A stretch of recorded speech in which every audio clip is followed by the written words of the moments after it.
Hello, Captain Gray here. Trying to get this harpsichord in some kind of playing shape so I can make more recordings. I was having a lot of problem with a sticking E in the extreme heat that comes through the windows here. Seems to have unjammed now, so that problem's fixed. Tuning it up with my little spanner.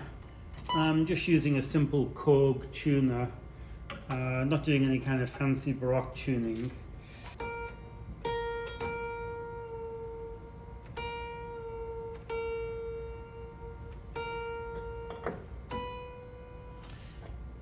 So what I'm going to do now is, I've got a couple of echoing notes and some notes not sounding properly. I'm going to take the jack rail off, just slide it off here so you can see the jacks.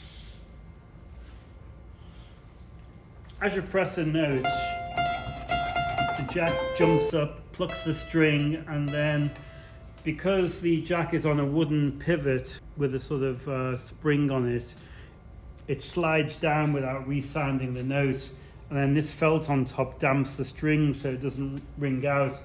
Some of the felts are getting rather misshapen. It means there's a little bit of echo coming out.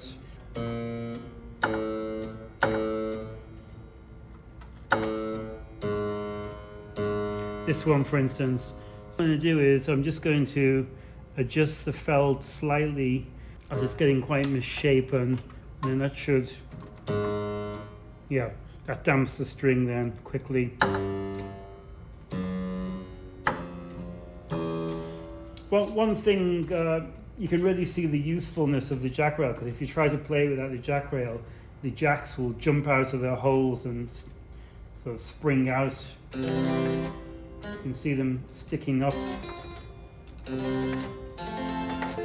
should mention the jack rail is cushioned on the inside with this felt, just so that it doesn't bang against the wood and make a knocking sound.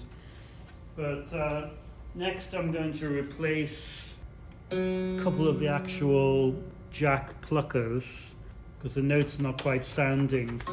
And Nicholas, the maker of this harpsichord, he left me a whole test tube full of replacement jacks, and with the aid of a couple of trusty tools I'll be able to yank the old one out and replace it with a new one.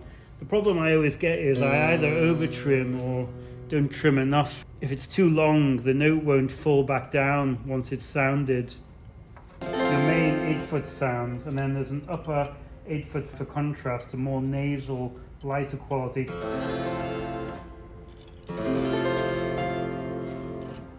In the Italian Concerto, for instance.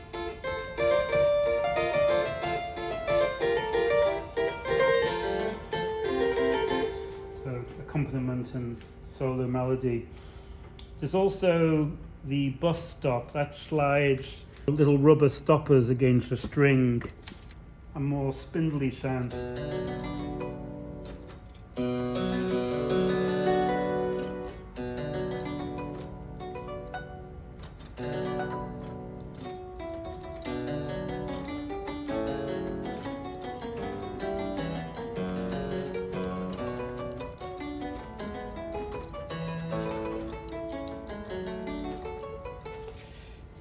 In case you're wondering, that's from Bach's French Overture. It's Bourree II.